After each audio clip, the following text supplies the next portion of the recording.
2014-2015 school year. This video hopefully will show you some resources that we showed the students that will help you better help them. The first one is going to be Google Drive. This year the school district changed to Google Email, and we're going to be using a lot of Google Apps this year to kind of help us with a lot of our assignments. So each student, if they go to their Google Drive, they can click on their Shared With Me folder, which is over here, and they will have access to the World History 14-15 folder. When they click on this folder, there's going to be lots of resources. Depending on what period they are, they can click on the period calendar, and you'll see September's is up. We gave this to them at the beginning of the year so they can see what's due for the whole school year. This is also the same for US 1. I'm just using the world history as an example. So when you look, you can see that there's going to be a test on the 1st of October. You can see when homeworks are due. If you'd like to subscribe to this, you can scan the QR code or email me, and I can share with you the parent homework folder. So if they go back to the class folder, the other thing that's available are class notes. So if you look, we're right now on Unit 1. If they click on this, these are all of the PowerPoints that we've done. These yellow ones are PowerPoints. The blue ones are notes that I've uploaded. This one's also notes.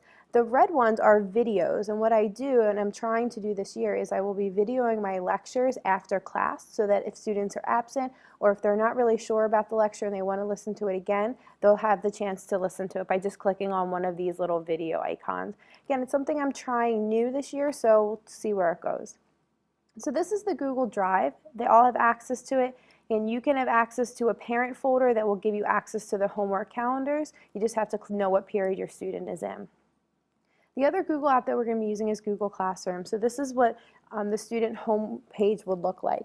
We have two boards. Again, this is the same for US history. I'm just using a world class as an example. They have a homework board and a current event board. So if we start with the current event board, we can see that this is going to be where we're going to have discussions throughout the year. Students are going to be posting 2 current events per marking period and are responsible for commenting on a minimum of 2 other posts. So right here I provided an example of what it should look like, and then down below is the assignment.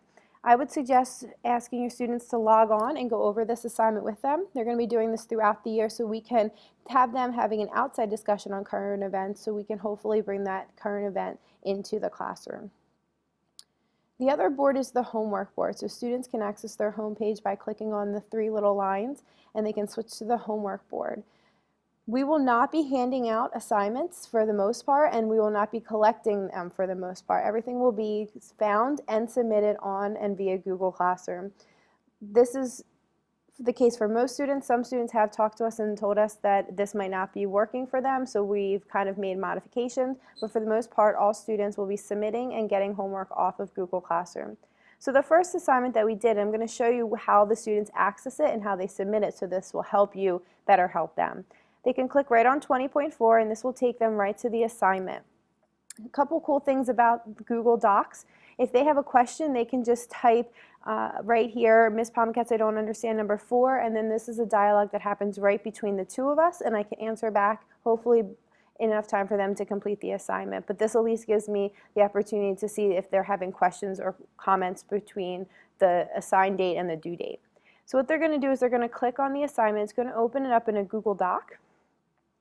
Google Doc is really cool. It doesn't require you to save anything. It automatically saves every minute or so, and there's a way that you can find it. Let's say you delete the whole page by accident, you can restore the history. So if you look, this is the assignment. Students would just click right on here and they could just start typing in. Again, there's no save button. You can see all here, all changes are saved in the drive. It automatically saves.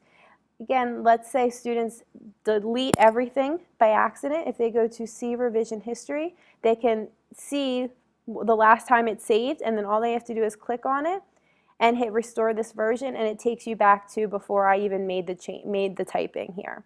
So that's just a kind of a cool feature. It also allows me, if students are working on an assignment, I can go back and kind of see their progress and their progression through the assignment and say, you know, right here you are doing really good, and then all of a sudden you kind of took the wrong turn. So it allows me to kind of see their mindset. So what they'll do is they'll type in right into Google Docs, and when they're done, they're just going to hit turn in. It's going to ask them to turn it in twice, because once they turn it in, they lose the capability to edit. However, if they unsubmit it, they can finish and edit the document. So when they hit turn in, it's going to say that it is completed and that it is done. Again, if they would like to make changes, all they have to do is hit unsubmit and they could re-edit the document. If they go back to their home page, it will say that it is done. Over here where it says no upcoming assignments, they can see the assignments that are coming up within the next 5 or 6 days. So this is where all homework will be.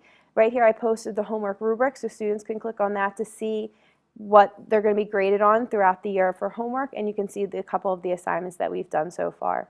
Again, this is the same for the US 1 class, even though this is a world history class. If you have any questions, my suggestion would be to have your student log in with you tonight and just kind of flip through it, or at some time in the near future, just so you can kind of see what theirs looks like and what they're up to. The last resource that would be really helpful is Class Zone. This is our textbook, and again, this is for US and world history. You just have to find the US textbook. This has a lot of great resources. If you click on Chapter Home, it will take you to all of the chapters of the book. Right now we're on Chapter 20. So this will allow you to do numerous things to help prepare for a test and also to do possible homework. So when you click on the chapter, there you can find a lot of resources. You can take a chapter quiz. So this would be great for students right before they take the unit test. Crossword puzzles and flip cards would also be great right before a unit test to help review. We also do provide review guides, but this again is additional information. And audio downloads. For students who have trouble reading the textbook, they can listen to the textbook and then be doing their homework at the same time. To go along with the audio downloads, if we go back to the homework, we're going to be providing videos for a lot of our homework assignments so that students can listen to something, a YouTube clip or our lecture, before they come in and try to help sum up all of the reading that they just did for homework. So those are the three resources that are going to be really helpful for the students this year, and the more familiar you are with them, the better you are to be able to help them. If you have any questions, please email me at danapomicats@hvrsd.org, and I'd be more than willing to help you and your students work through some of these resources. Thank you.